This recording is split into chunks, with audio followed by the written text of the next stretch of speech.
Also, if anybody would like to read for open mic, just shoot me a message via chat and I'll put your name down. I'm not going to talk a lot because I really want to turn it over to Cynthia Atkins and Julie and Bloemeke. I said it correctly? You did, yes. And I said Malaika correctly, right? Yes, you did. Thank you. That's okay, awesome. Good. But I did want to share it rather than reading the list, and they are amazing poets. But rather than reading the list, I want to say something about not them as poets, but them as people.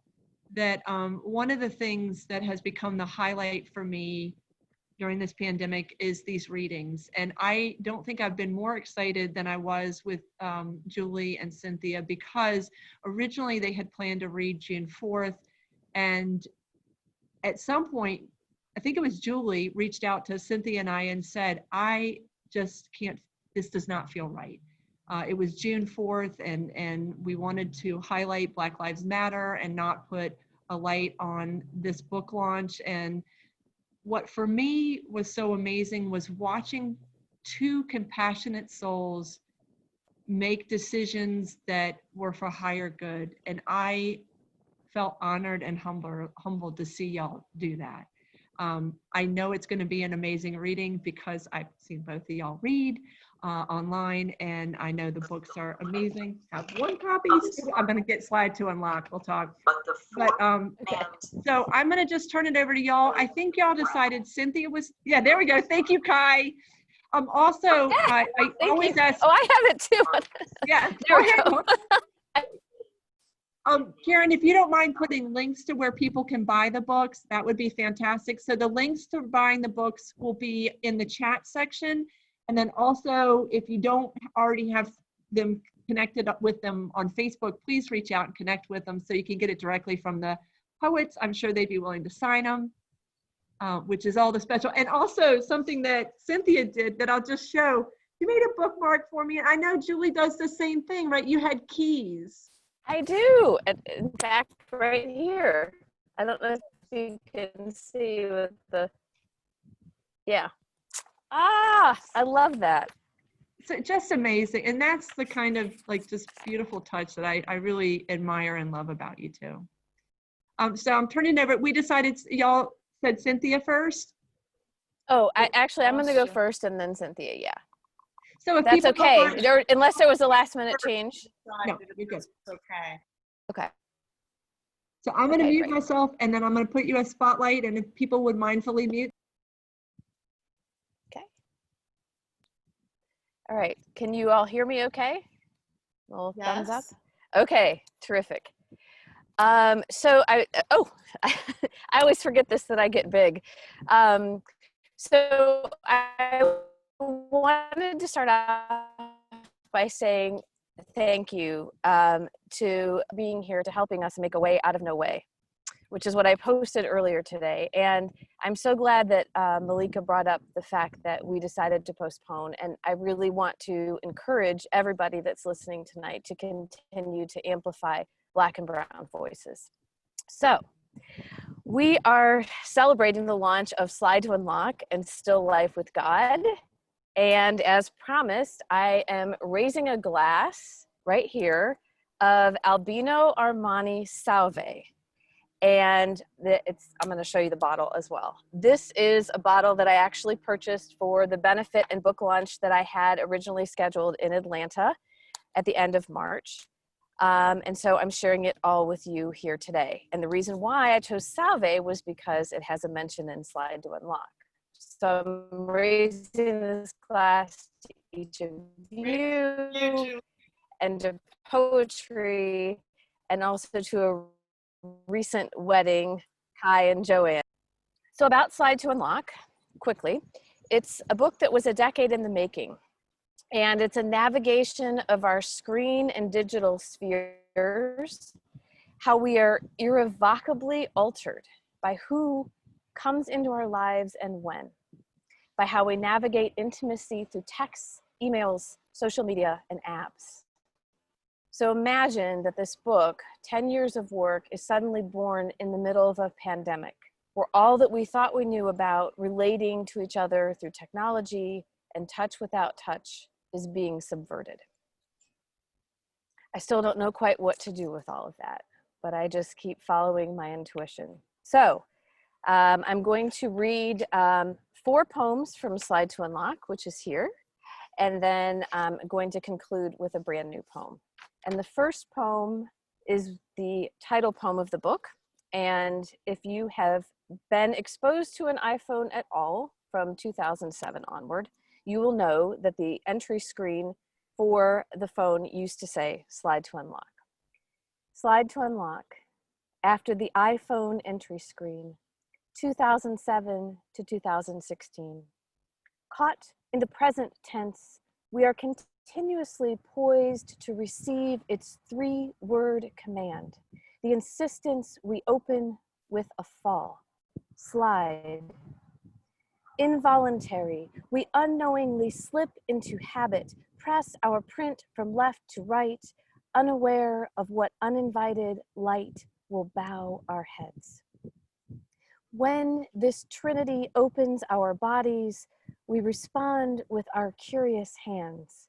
We no longer read the words. A call expects an answer, a dark screen, a touch. We are undone by the promise of resolution, temptation.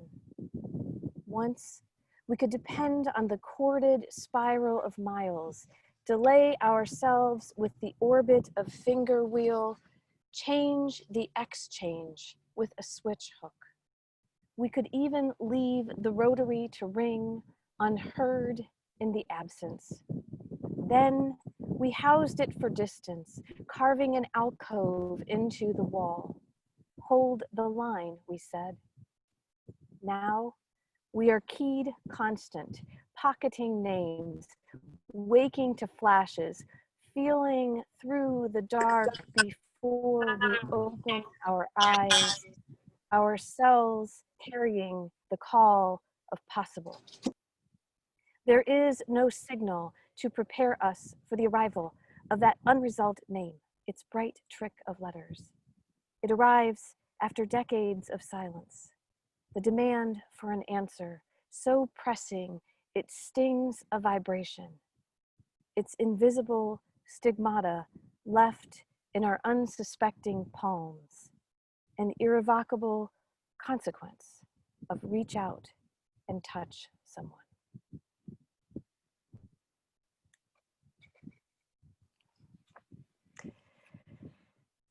So, Slide to Unlock is composed of many love letters to my hometown of Toledo. And this particular poem is a homage to Toledo directly. It was written with help from the glassblowers at the Toledo Museum of Art. And I'm reading it to you from beside the Maumee River, just outside of Toledo, Ohio. Something that I could have never anticipated. This is Glass City, returning to Toledo 17 years later. To assemble a land, polish it to see, the escape of altered things, the branches that follow, weave a terrain, parison in clumsy hands, learn to write from refraction, add windows, fragile in their divided ways. Don't miss that they corner, prefer the word pain. Take the beaker of trees, the liquid of what loves. Imagine ponds of glass, an electric so fragile it breaks to the touch. Don't assume the name, proclaim it holy. This is the city where bones anneal, where letters glow sand cells into the body. Under this rock, another. Beneath this cobalt, a wing. Here, everything is molten, kissed, meant to be spun, the shape of it blown into being.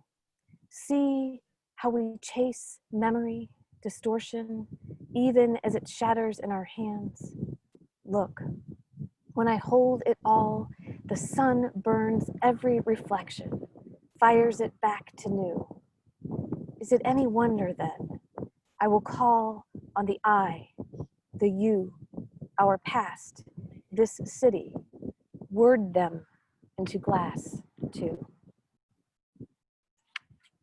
I forgot to mention, I do enjoy puns. So anyone that knows Toledo history, there's a hidden pun in there if you want to try to find it.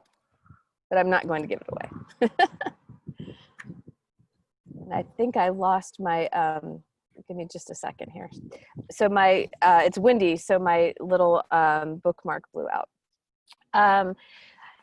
Okay, the next poem is actually an ekphrastic poem, and it's written in response to a painting that's at the Toledo Museum of Art. It's a Monet painting, and thanks to the wonders of technology, I'm going to hold this up to show you. And the painting, I hope everyone can see, is called Antibes as seen from La Salie. But this also is a poem of water. And I want to take a moment to say thank you, because this book would not have come to be without the love and generosity of the Wenning family, who I hope is here tonight, who was generous enough to welcome a complete stranger who knocked on their door and said, "Hey, I grew up in this cottage and I really would love to write a book here. Can you let me in and let me stay?" And they welcomed me in with open arms. And they've since become dear friends. And without them, Slide to Unlock would not have the energy that it did. So thank you, Julie and family, for making this space for Slide to Unlock to come into the world via Toledo. And since the Maumee River is behind me, I'm close to Toledo too. So this is Bodies of Water, discovering Côte d'Azur on Bird Lake, after Claude Monet's Antibes seen from La Salie, Toledo Museum of Art. 1.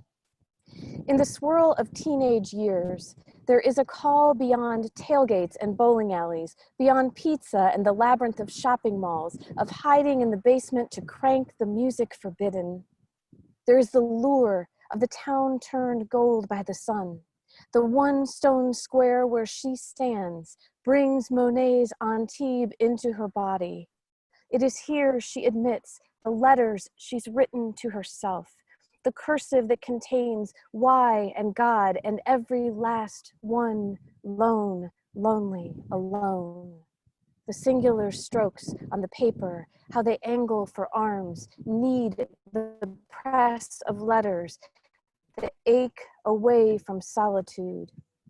She thinks of the violence of one pen pushed into paper, period, the needle through the firmament of pulp, the dot that ends the sentence, the brush that lets the light.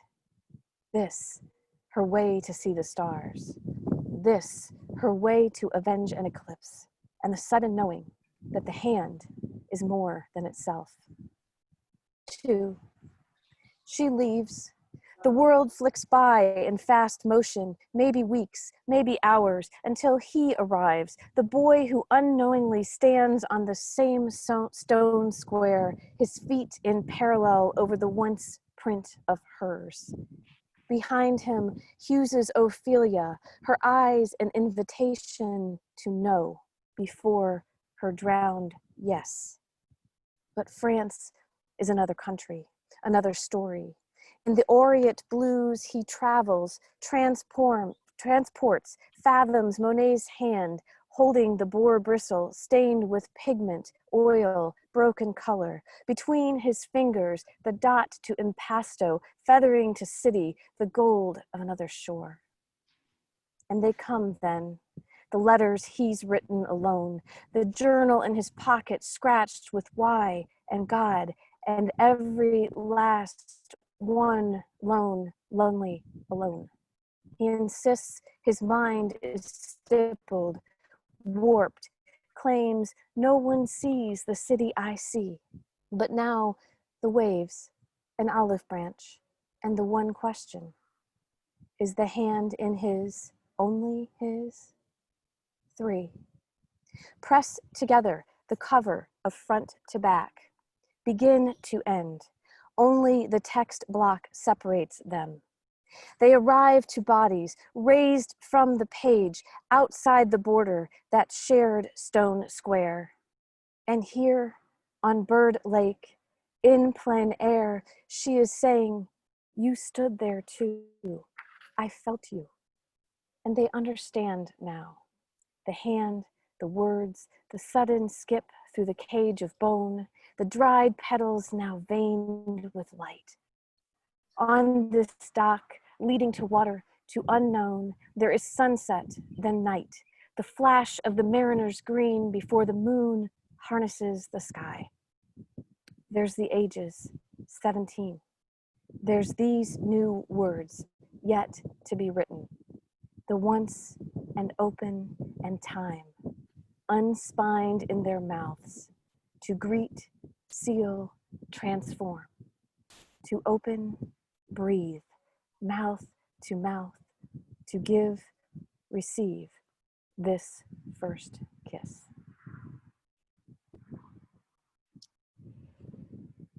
And two more, one last one from Slide to Unlock, and then a brand new one. I first read this poem for Wednesday Night Poetry for Kai Coggin's series, but tonight I'm reading it for a bit of a different reason. This has become a book about celebrating touch and connection. And this was a poem I wrote in honor of my teacher, my mentor, my ever archer, James Dickey, a person who connected the metaphors of the world unlike anyone else I have ever known. His son, Chris, and I were dear friends. He was part of my family. And we'd been emailing about me sending Slide to Unlock to him in Paris. And last week, we lost Chris suddenly at 68. So I was never able to hand this book to him. And so now I'm doing so metaphorically. The mommy behind me making its way to the Seine in Paris and to wherever Chris and Jim are. So this is in honor of both of them. And the title comes from a quote from James Dickey. It's all real within the dream.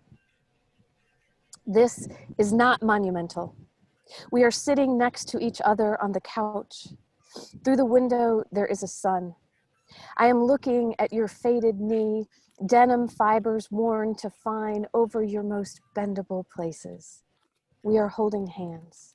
Everywhere, somewhere, people are holding hands. Even now in the poem, even as you read this, even when you find these forgotten words a lifetime later, we are holding hands. This is not remarkable. Forget that you live on one side of the world and I the other. Forget that it has been 17 years since I have seen you. This is ordinary. Your hand in mine, me feeling a small pulse from your wrist.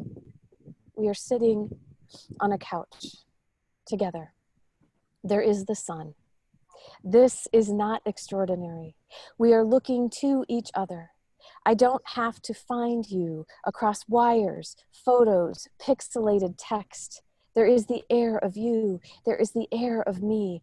There is our air together. We breathe. You, tangible in my senses. Me, tangible in yours. This is just a Tuesday. This is not remarkable.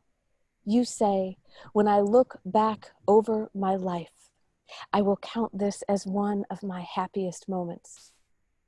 Everywhere, people are holding hands.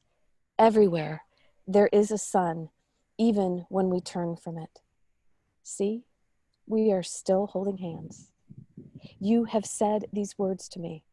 Still, we are sitting on the couch. You are wearing jeans. There is us. There were 17 years. We feel our hands together. We cannot stop looking. Everything is unremarkable. Somewhere, everyone is holding hands. The sun wants to slip to remind us. At last, we can touch each other. Don't wake me if it isn't true.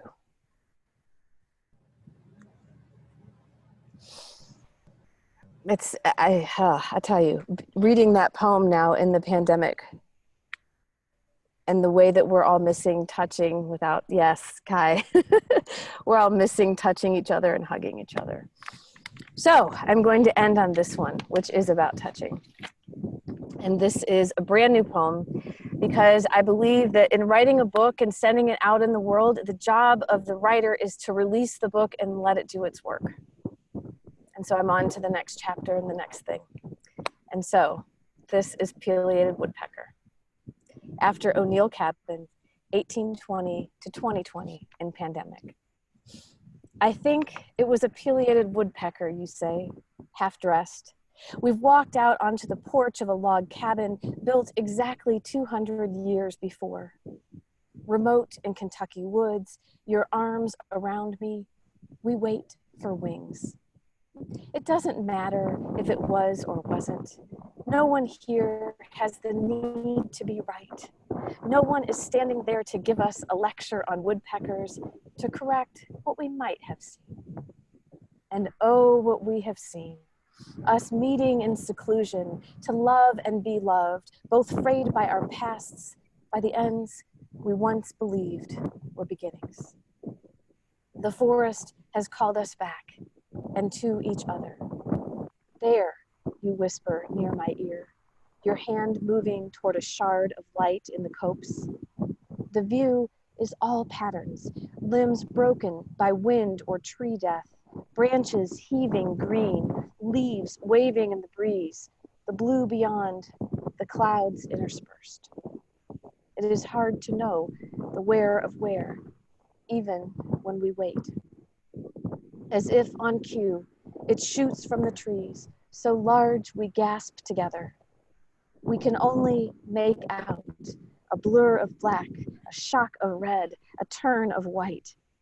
Still, it is the most beautiful bird, perhaps because it is a mystery, perhaps because it was always ours. Thank you so much, everyone. People can unmute and clap because I know I have to. Oh my gosh, I gotta wipe tears away. Thanks, Julie. Beautiful poems. Thank you for That was that. awesome, Thank Julie. you. That was Beautiful so good. poems. So So good. beautiful. Thank So you. passionate. So good. You read them so well too. Beautiful. Oh, thank you. I Totally. was really worried about getting through It's All Real Within the Dream because, you know, we just lost Chris on Friday and then John Lewis on Saturday, and it's just been a, so, but thank you all for being here. And Cynthia. You cut out all the sound. We just heard your voice. I didn't hear any background sound. Whenever I do reading outside, I don't know how to do that. I get the birds. Anyway, it was you. It was beautiful, but with the beautiful background.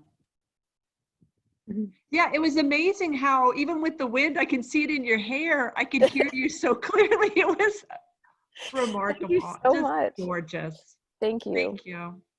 Thank you all so much. Hi, TC. That's awesome. So I'm going to come to you now, Cynthia, and then we will come back for Q&A. And just a reminder, if people want to ask a question or write a comment on one of the poems, I know Dustin and Kai and a whole bunch of other people and myself have been, writing things down. We'll come back to that so we can ask questions. Cynthia, it's all yours. I'm going to mute myself and turn it Hi, over. everybody. Thanks for coming. Touch, touch, touch. I love you all. Thanks for showing up to yet another Zoom thing. I know it's not easy. I know this is kind of a whole new reality. And I just appreciate the community.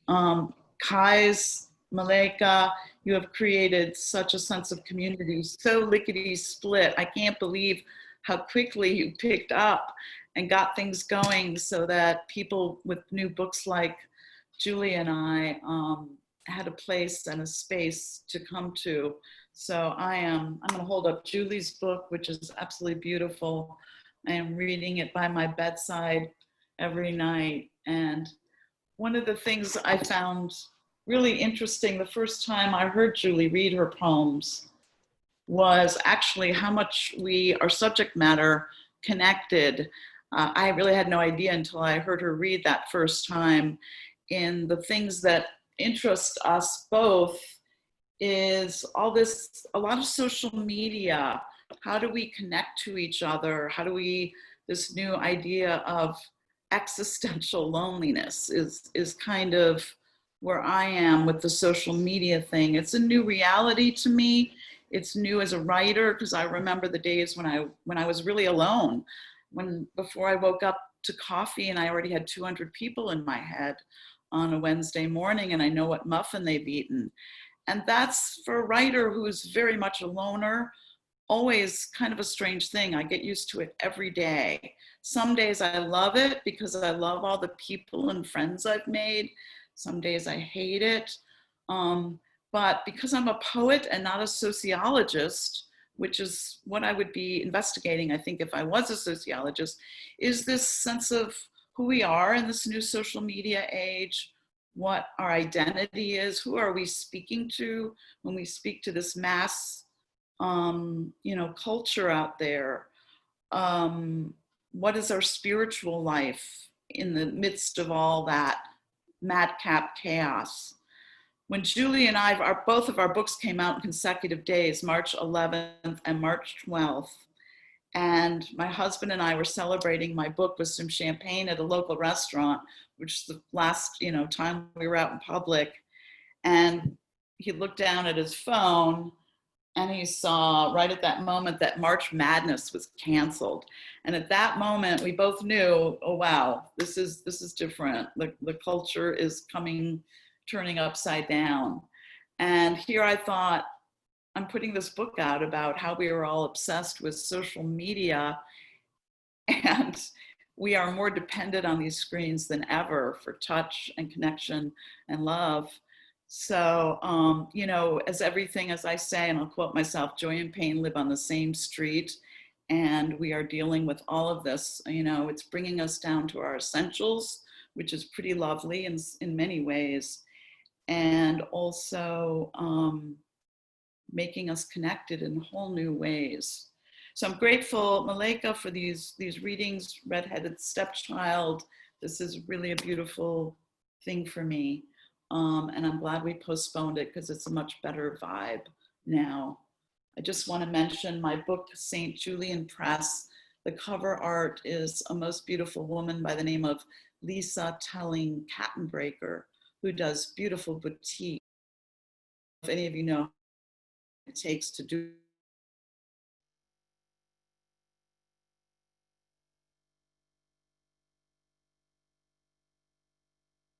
her work, it was just very magical to me, really kind of worked for my book. I just wanted to make sure and mention that.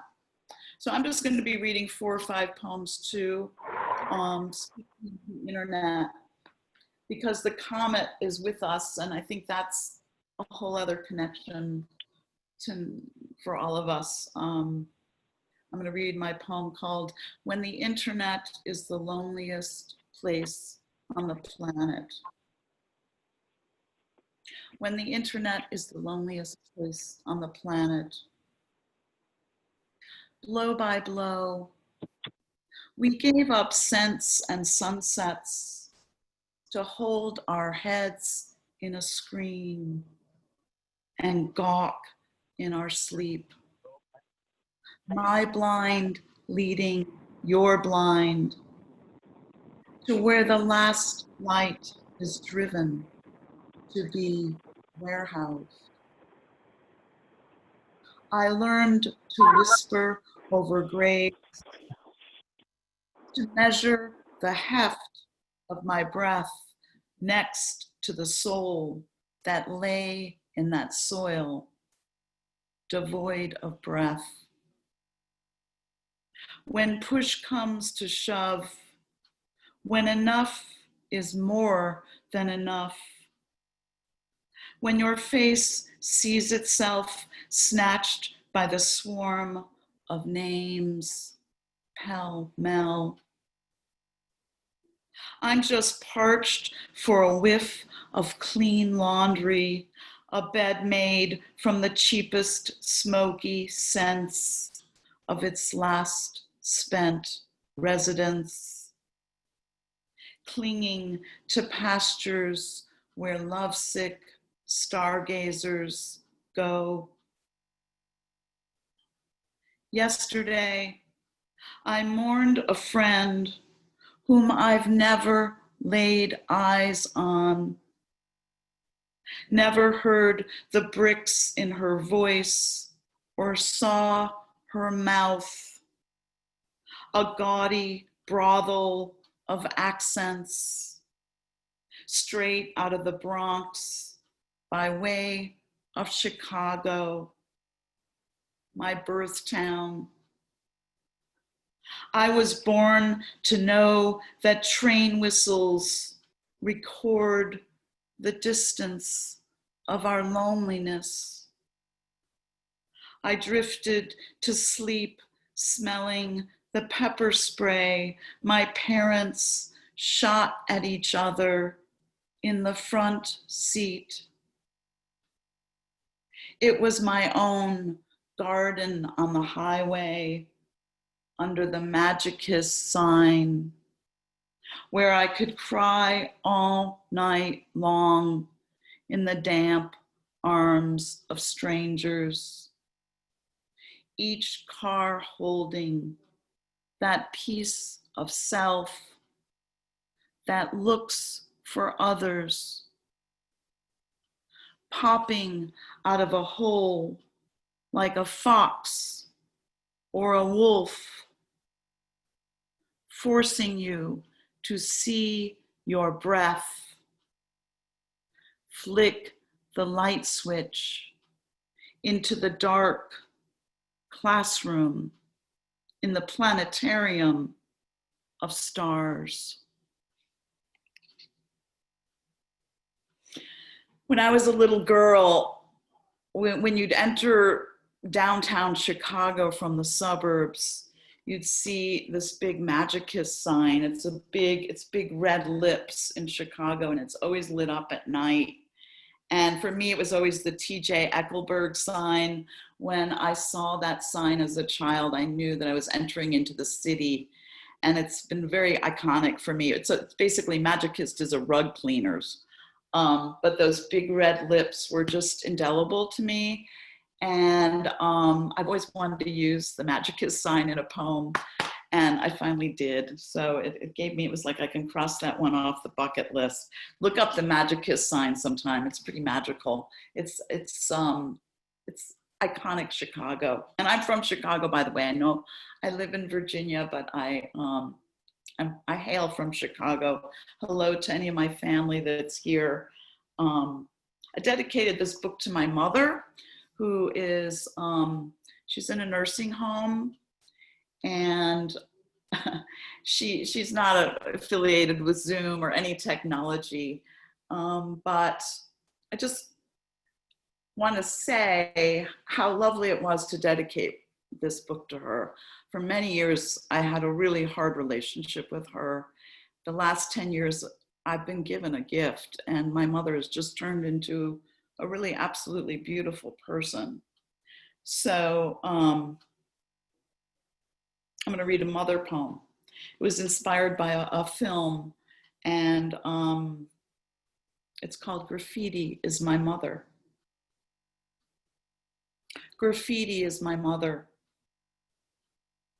She lay on her back, brick by brick, her wheels rilling lullabies with rubber and rust, drawn in chalk, gone when rain comes. A time once upon I was made from rubble, a frail cocktail of biology and troubled luck. I am the neighborhood of stairwells, a bird wing patched in safety pins and raw databases of cement. Don't lament, mother. In my eyes, in my handwriting, in the faces on milk cartons, we count the holes in heaven. You left the stars in a purse, and I am that vessel of teeth and bone, a fire escape of language skipping me all the way home.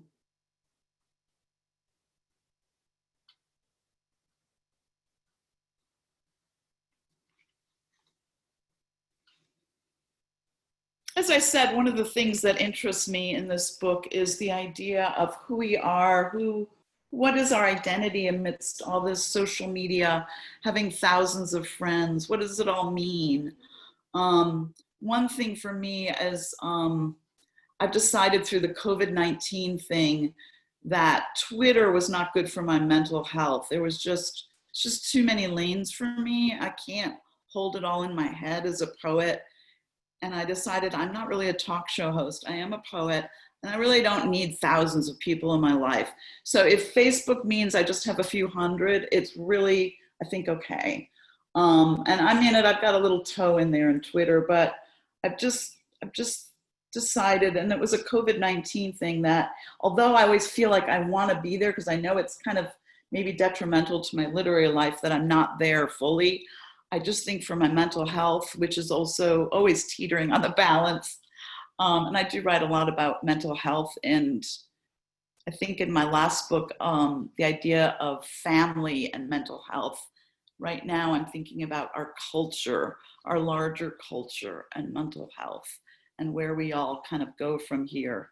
So this poem is about kind of identity, who we are, who is this persona that we put up on the screen every day, that maybe somehow we even get lost in who this person is that we are.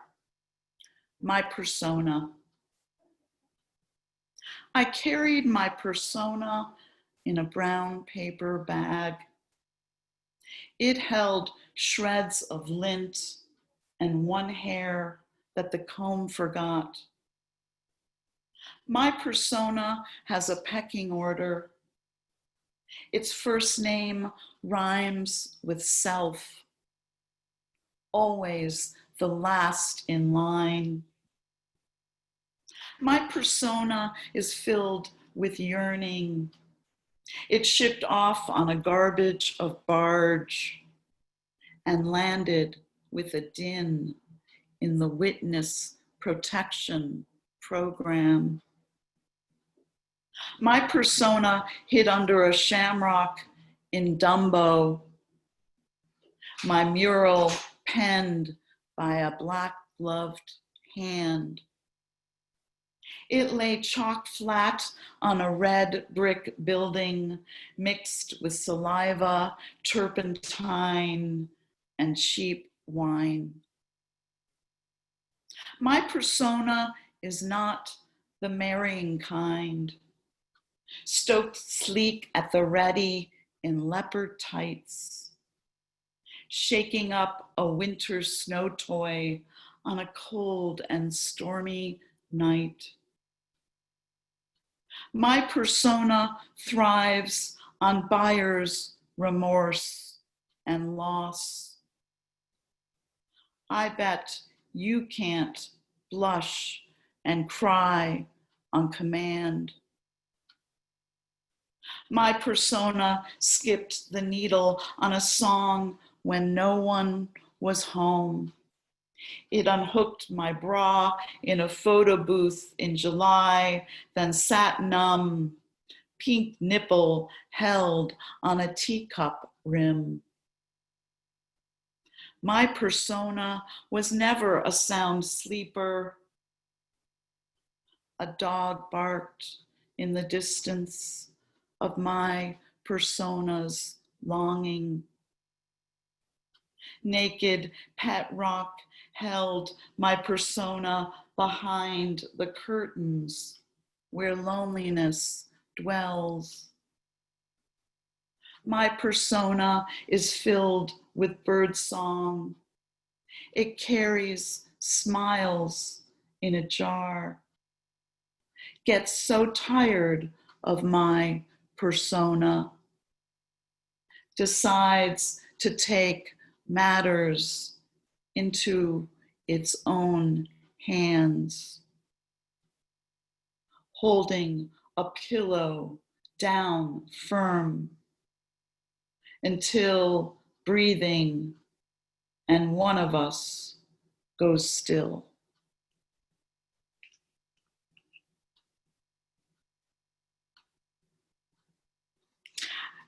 Many poems in my book have the title like God is a medicine cabinet, God is my alibi, God is a library. This I consider one of the happier poems in my book because I do feel like a library exudes all the things of our better angels. And I think of, for me, a library is kind of, you know, the church. What Borges said about the Aleph is where all things come together. And to me, the library is an Aleph.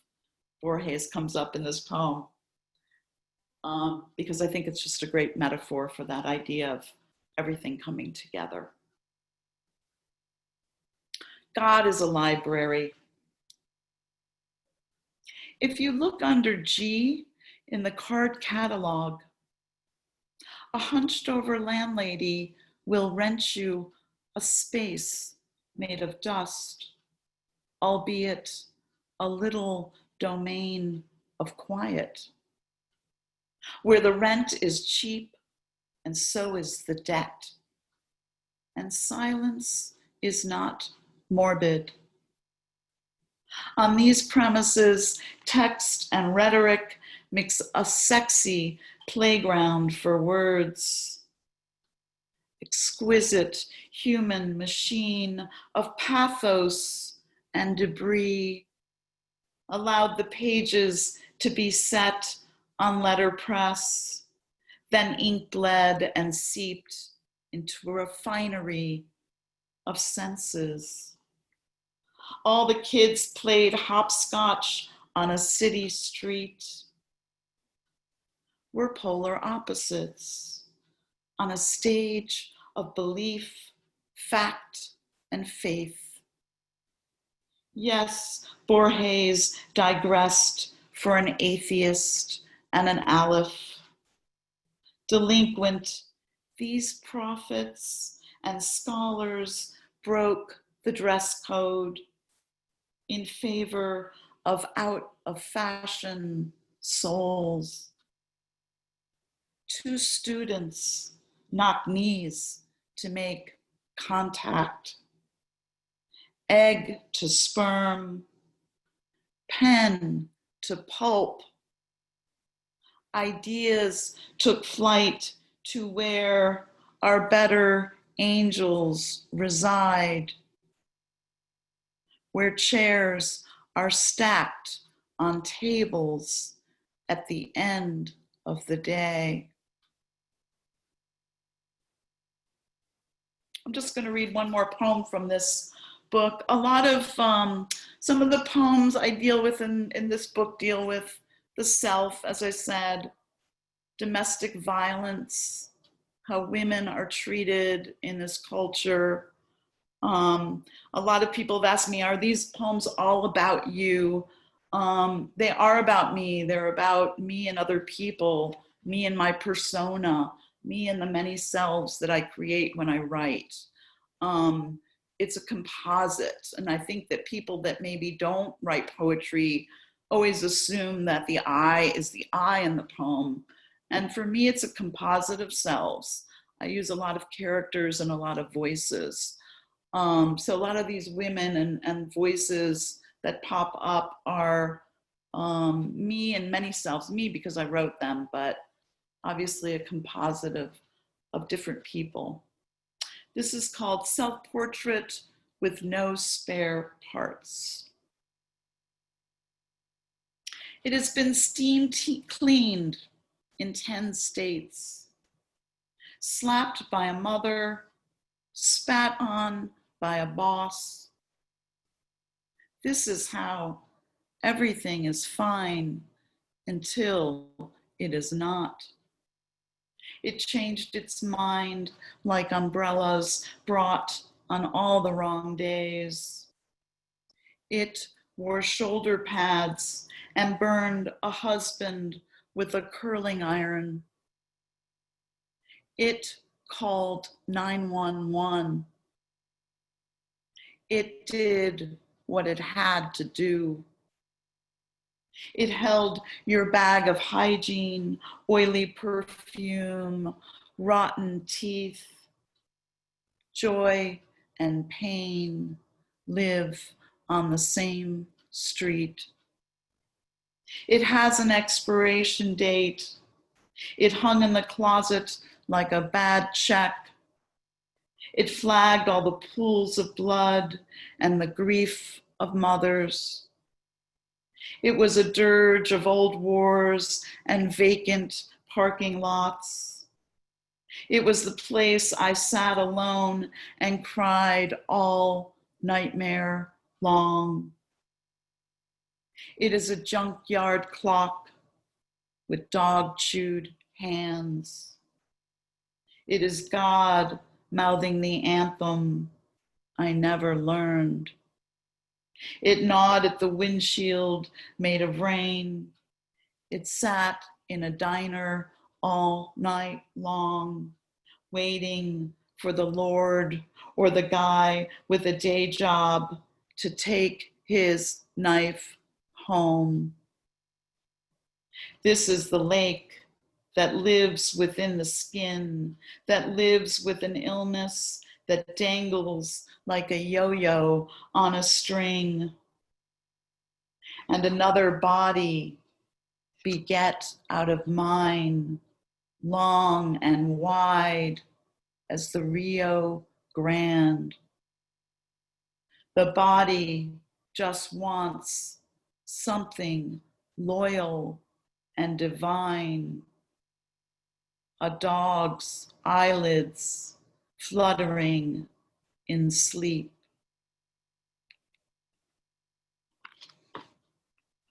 I'm going to end with this poem that I wrote after the book and dedicate it to Julie, because we discovered as we were connecting as poets that we both have a thing for telephone poles.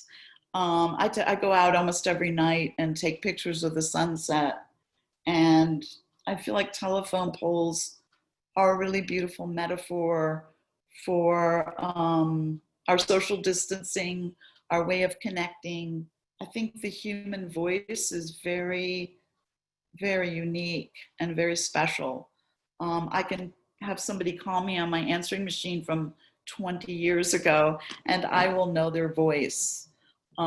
There's something really special about our voices. So I encourage everybody to make telephone calls. I really feel like telephones are a good thing. And when we hear each other's voice, we're connected in a different way. This poem was published by SWWIMM, an organization I absolutely love for the way that they are so beautiful and good to their women and poets, and they support us unbelievably. So I was glad they picked this poem up. Telephone poles, and I'll end one more time saying thank you, Malaika, thank you, Julie, thank you, Kai, thank you everyone that's come out tonight. I know the Zoom thing can be a little bit exhausting, so I appreciate you being here. Telephone poles. Their arms almost touching, but not. Made in a factory of hands and chains. Unholy plinths furnished and built to tender our long vowels. Taller than us and standing to quell the worry of having nothing to say. If only for the weather, the shopkeeper's favorite topic.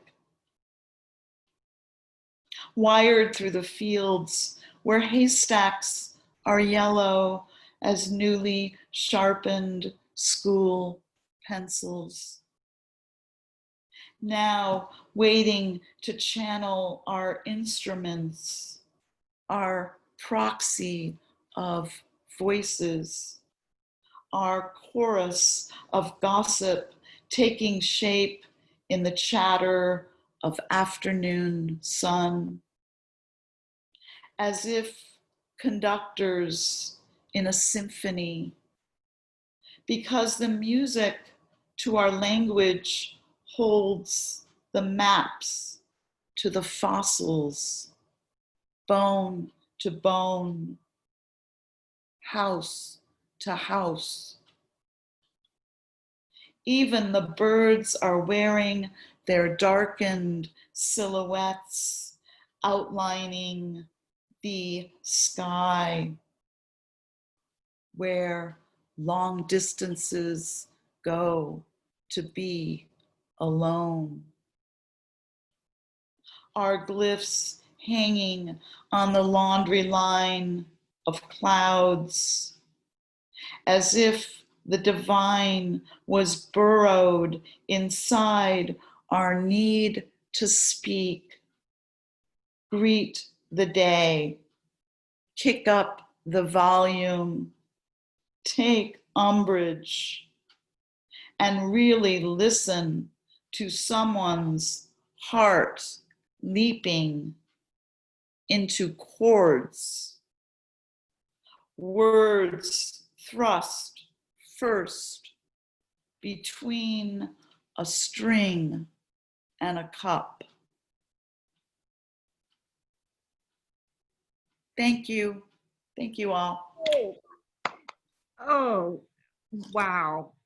Amazing. I mean, and I Damn, was Cynthia, so that was wow, so amazing. many of us were writing Wow. Holy cow. Line by line. Wow. That was so No good, kidding. Cynthia.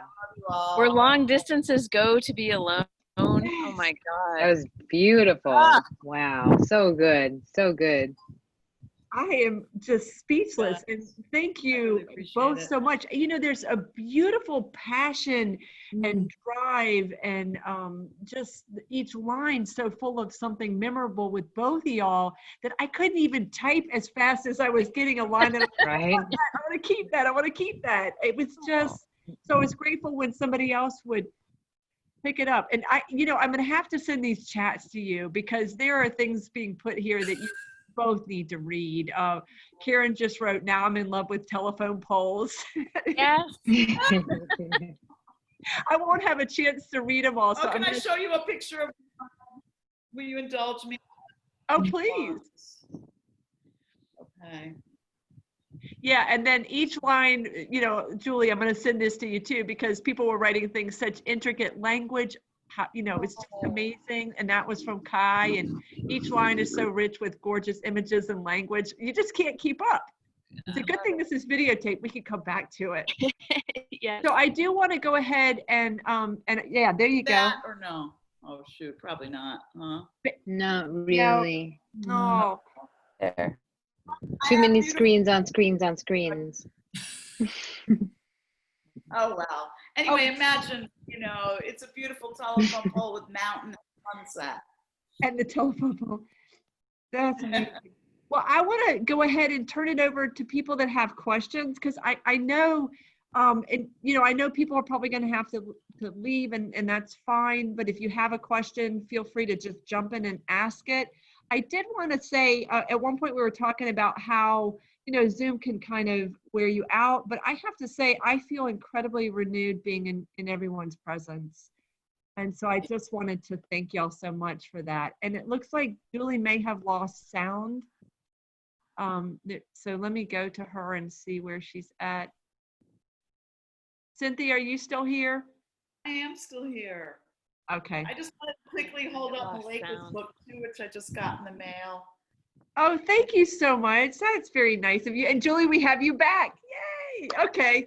So anybody that wants to ask questions, jump in. I know for me, one of the things Oh, that you can hear me.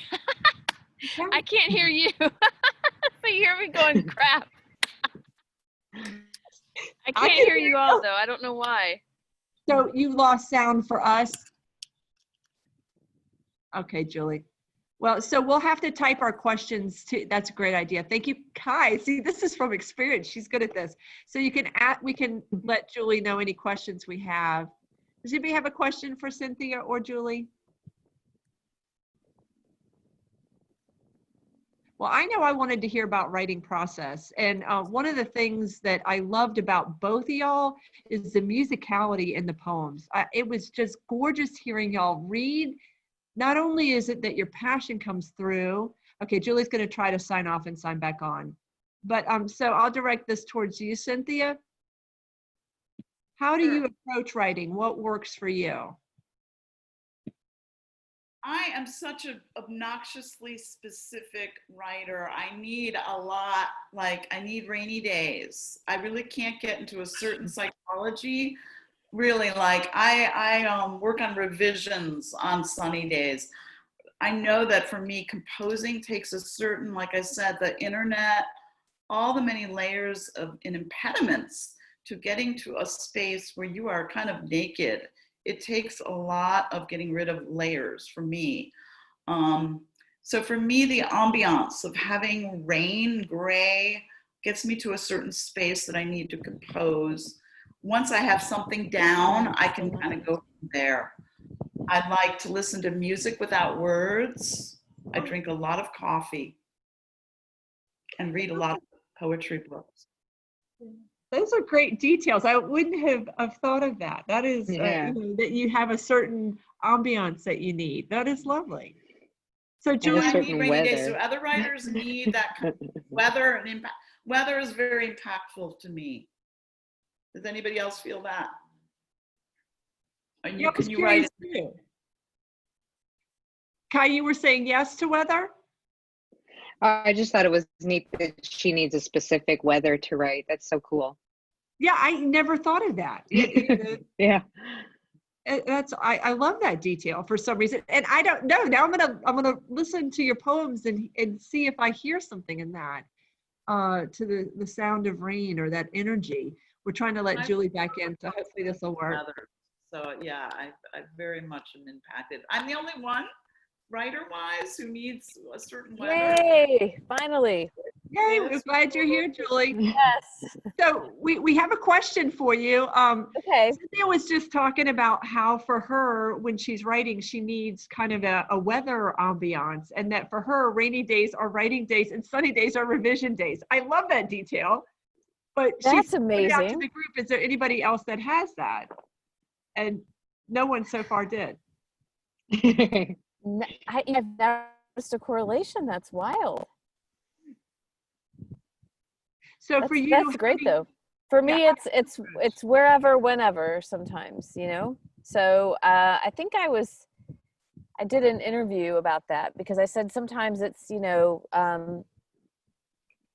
there's a great interview with Ruth Stone where she talks about how the energy of the poem comes like a freight train. Can you hear me okay? Yes. You're good. Okay. Like it comes like a freight train. And she said, if I'm doing my job as a poet, I will grab the freight train and get it to the page. And I love that analogy because that's kind of how it feels to me too. So I can never sit down and say, okay, I'm going to write a poem. You know, it just kind of comes Yeah. through. Yeah. So, but that's interesting. I love that about the weather. Now I'm going to have to notice the correlation. Yeah, see, now I want to go read her work and see, like, do I hear anything in that, or just pay attention to, I don't think I've ever Right. thought of it. It's only when Mercury's in retrograde. No, I shouldn't even have a pen in hand during that time. That's awesome. So I don't know that you heard me, but Julie, I was noting with both of y'all, there is such a gorgeous musicality and this sense of being swept along. And when y'all both read, it's just amazing. Y'all are different, but there's that similarity of line after line being so powerful that I can't even keep up with trying to write down which ones I liked. And then a sense of being swept away by the music within each poem. Yeah. Thank you so much. I definitely felt that with Cynthia for sure. And I think that was one of the things that connected us early on. And Cynthia, I loved so many of the things that you said, and I completely forgot because there were things that I wanted to say too. But we have this, I mean, we could probably do an hour-long reading between the two of us about phones, technology, social media. There's just so many similarities. So it was almost like we kind of, you know, came together in that. So I love it. Kismet and synchronicity, which is what I live my life by. So Love it. Well, I would want to make sure that everybody knows it is 8 o'clock, and I did have 2 people that wanted to read, but I wanted to make sure that we had a chance to kind of talk, because part of what I've liked about this series is that we get to talk to poets we wouldn't otherwise ever had got a chance to hear read. And so this is your chance to ask questions of, oh, Marjorie signed it back on, of either Cynthia or Julie. So feel free to jump in and do so. Okay, Kieran is asking, can you talk about how these specific poems came to be in these books? Wow, that's a hard one. So, jump in. Jump in. Well, let's.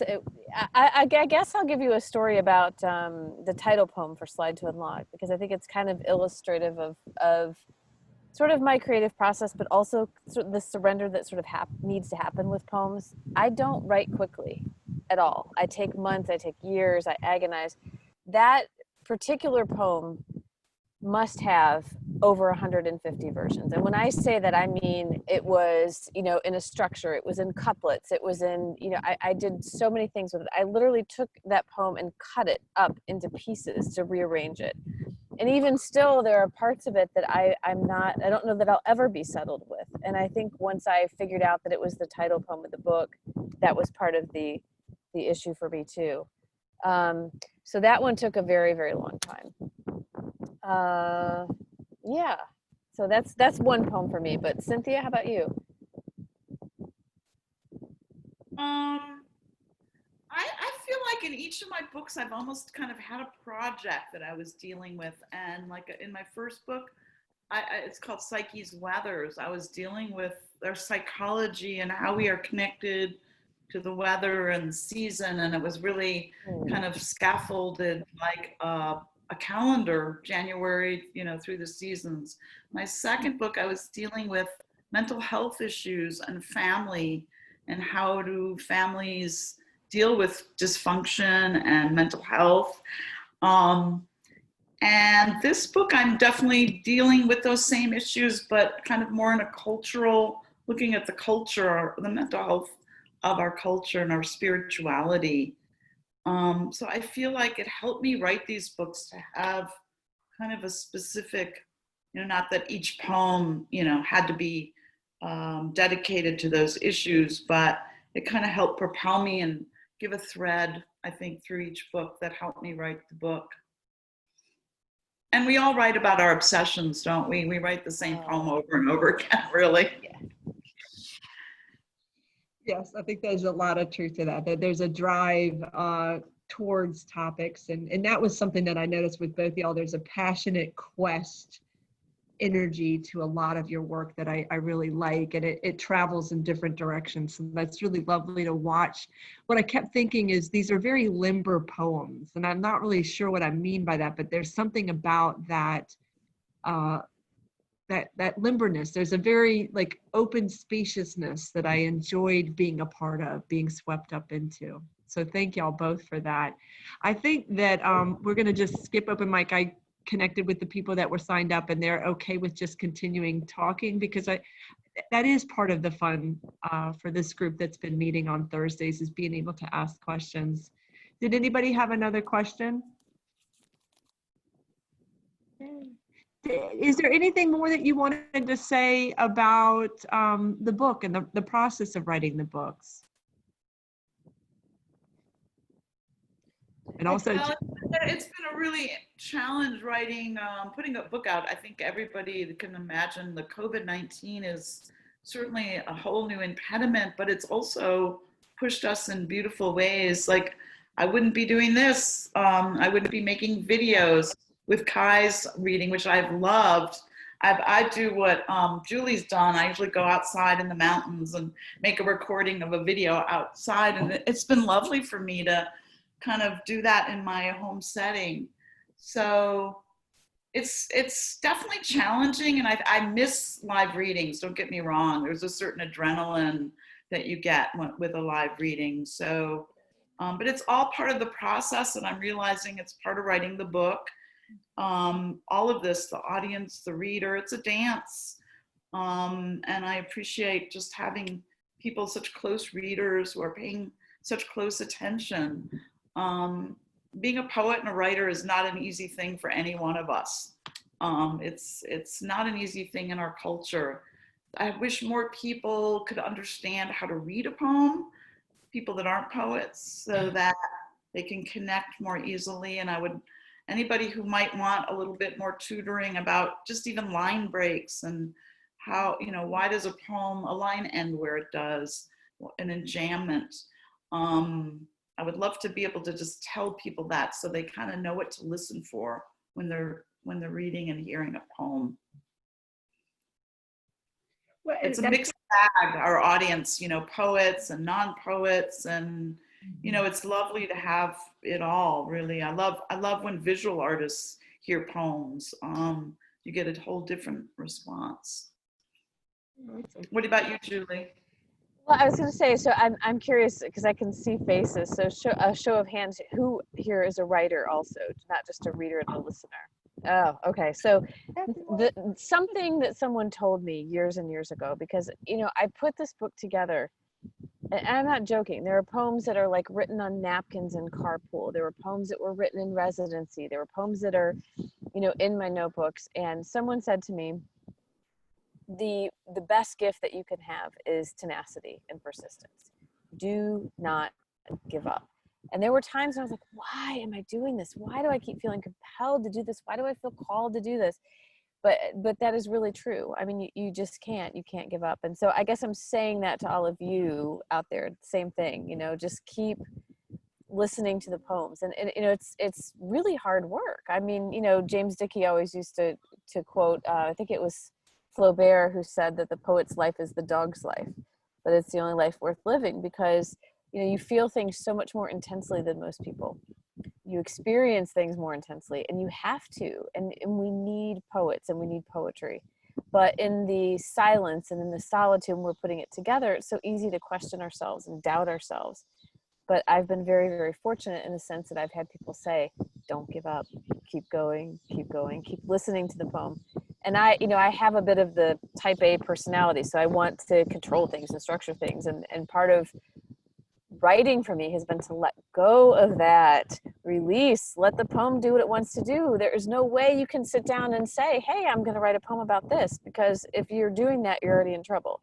You have to listen to what the poem wants to be. And then you look at it and go, did I just really write about all of that?